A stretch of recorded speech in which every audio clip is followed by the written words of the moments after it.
everyone. Good morning, Doc. Good morning, classmates. My name is Lerma Ann Chavez, and today I will continue discussing the Philippine Education for All 2015 National Action Plan. What is the real dimension of Philippine Education for All 2015? We all know that UNESCO, or the United Nations Educational, Scientific, and Cultural Organizations, led the World Education for All. And so, our Education for All is anchored on the World Education for All. The Philippine Education for All Action Plan aims to provide basic competencies to everyone or functional literacy for all. This ambitious goal can only be accomplished through the achievement of four component objectives. Number one objective is universal coverage of out-of-school youth and adults and the provision of basic learning needs. It means all persons beyond school age who for various reasons have failed to acquire the essential competence to be functionally literate should finally be made functionally literate in their native tongue, in Filipino, and in English. This outcome involves reaching and educating up to about 9 million functionally illiterates as of year 2003. Number two objective is universal school participation and elimination of dropouts and repetition in the first 3 grades. It means all children aged 6 should enter school ready to learn and prepared to achieve the required competencies for grades 1 to 3. Attainment of this outcome is just the first installment for ensuring that education disadvantage does not take root early, thereby limiting the future options available to disadvantaged preschool children. This outcome involves reaching about 5.7 million children 3 to 5 years old, with about 20% of this comprising those least likely to enter grade 1 and most likely to repeat or drop out between grades 1 to 3. Number 3 objective is universal completion of the full cycle of basic education schooling with satisfactory achievement levels by all at every grade or year. It means all children aged 6 to 11 should be on track to completing elementary with satisfactory achievement levels at every grade, and all children aged 12 to 15 should be on track to completing secondary schooling with similarly satisfactory achievement levels at every year. This outcome involves a school-age population of 12.6 million children, 6 to 11 years old, elementary schooling, and another 7.6 million who are 12 to 15 years old in high school.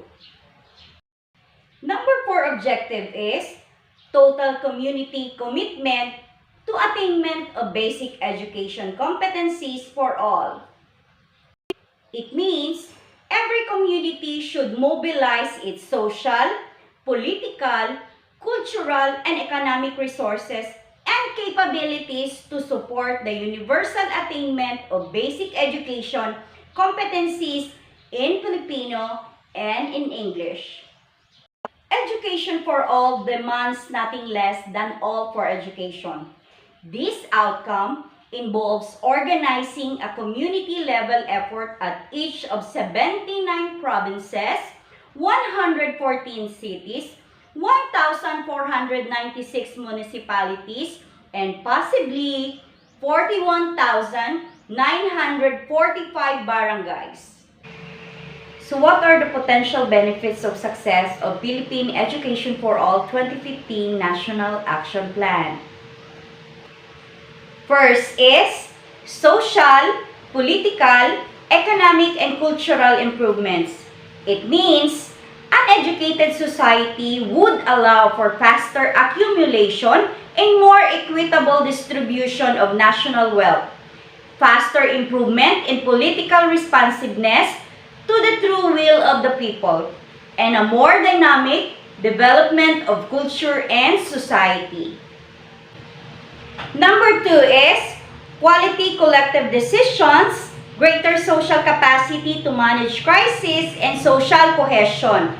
It means there are many important social and collective processes that can be facilitated by universal basic education competencies. New knowledge and relevant information can be diffused much faster.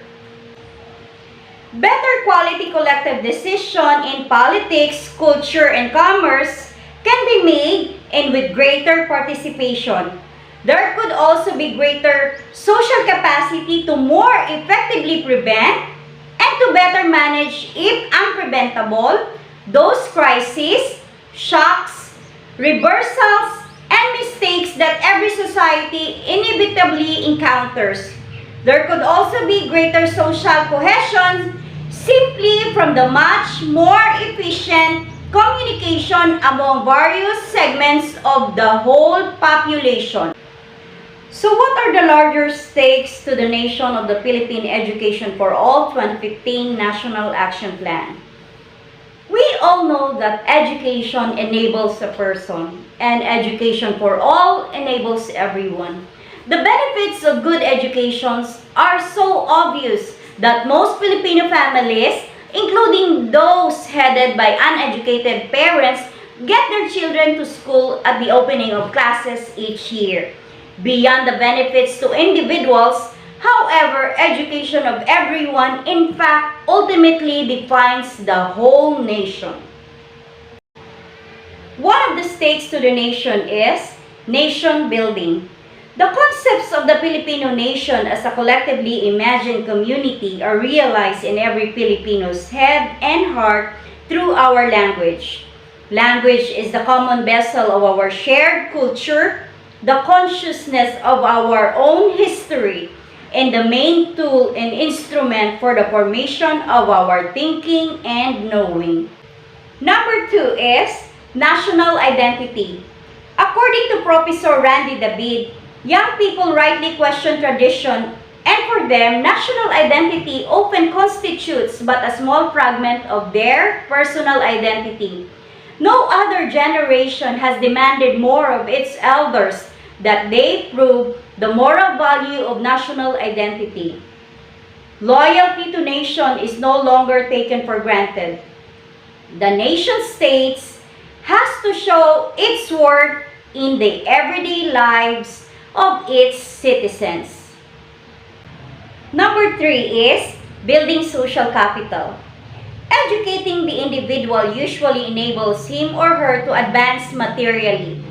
Educating everyone in the nation creates a society that is more capable of advancing its collective interests far beyond the mere aggression of individual success. Social capital, like any other form of financial or physical capital, is productive because it makes possible the achievement of certain ends that would not otherwise be attainable in its absence. Number 4 is the norm of generalized reciprocity. Imagine a Philippine society where every person is educated and has therefore embedded the common knowledge, values, capacities, and aspiration as everyone else. Such a society is likely to exhibit the norm of generalized reciprocity, which refers to a continuing relationship of exchange that is at any given time unbalanced, but that involves mutual expectations that a benefit granted now should be paid in the future. Number 5 is the social solidarity. Material progress of the nation will follow the emergence of more broadly based conscious social solidarity made possible by education for all. It will not be the other way around, as widely enjoyed material progress is unlikely without social solidarity, nor will economic advance by itself provide the basis for social solidarity. Poor families do not rise from poverty by breaking up the pursuit to individual ambitions, or by making children earn instead of studying, or by making a wrong investments in bad education, or in pursuit of questionable livelihood for quick and easy money. This is about educating a nation by educating each member of the nation on the belief that only a nation of free educated individuals can achieve its collective goals. And lastly is the full exercise of freedom by all. Education for all is really about assuring the capacity to fully exercise freedom by all. Our country has clearly chosen the path of democracy and free markets because we value the free exercise of political and economic rights by themselves. Apart from the larger benefits we have reason to believe will come as a matter of course from the free exercise of these rights. The point of education for all is not merely to turn peasants, fisher folks, vendors, etc. into Filipinos, but to enable them to become truly free Filipinos. They can define and determine for themselves collectively what kind of a nation the Philippines can be. So what are the 9 most urgent and critical tasks of Philippine education for all? The 9 main tasks may be categorized into 2 general classes. Successful execution of 6 production tasks will yield the desired educational outcomes, but an adequate foundation and supportive environment created by the 3 enabling tasks will be necessary to sustain effective implementation of the production tasks. So what are the 6 production tasks? Number 1 is better schools. Make every school continuously perform better. It means instruments for every school to assess its capabilities and performance in attaining education for all goals are developed, introduced, propagated, and adopted. Stakeholders at every school, school heads, teachers, students, parents, and community leaders use the process and results of school assessments as their platform for identifying and implementing school or community actions for continuous improvement of school quality. Number 2 is the ECCD. Make expansion of early childhood care and development coverage yield more education for all benefits. It is cost-effective quality assurance standards are defined for early childhood care and development programs for preschool-age children between 3 years old to 5 years old. National government funding is made available to co-finance local government programs meeting quality assurance standards that cover on a priority basis the children of the least educated parents. Number 3 is the alternative learning systems. Transform non-formal and informal interventions into an alternative learning systems or the ALS, yielding more education for all benefits. Cost-effective alternative learning options for achieving adult functional literacy in regional languages, Filipino and English, are defined and propagated. National government funding is provided to finance the integration of these alternative learning options for the effective acquisition of functional literacy of adults as an essential and routine of every public, private, and civil society socio-economic development initiative reaching disadvantaged persons and communities. Adult literacy organizations work more closely with organizations already involved in community development and poverty alleviation. Number 4 is the teachers. Get all teachers to continuously improve their teaching practices. Measures are adopted to enhance capacity for quality teaching practice among future eligibles for admission into the teaching profession who will work in schools, ECCD or ALS programs. Better policies, standards, and procedures are developed for selecting, hiring, Deploying and utilizing teachers who are more capable of continuously improving their teaching practices. Processes in managing schools and ECCD or ALS programs include creation of conditions, capabilities, and procedures that can motivate and enable teachers to continuously improve their teaching practices throughout their career. Number 5 is the longer cycle. Adopt a 12-year cycle for formal basic education. It means adding 2 more years to the existing 10-year basic education schooling that every Filipino child should get. Number 6 is the curriculum development. Continue enrichment of curriculum development in the context of pillars of new functional literacy. Public funding and official encouragement are provided to increase volume, variety, and quality of technical and scientific work on the basic education curriculum and instruction in Filipino and English. The scope of institutional participation in curriculum development for basic education is expanded to include private schools, non-government organizations, teacher training institutions, individual professional educators, and education scientists and other organizations such as media, advertising, and cultural entities. Now let us proceed to the 3 enabling tasks. Financing. Provide adequate public funding for countrywide attainment of education for all goals. The national government adopts a new public funding framework for basic education that coherently combines national and local government funding to support the most cost-effective local efforts to attain quality basic education outcomes in every locality across the whole country. Next is the governance. Create network of community-based groups for local attainment of education for all goals.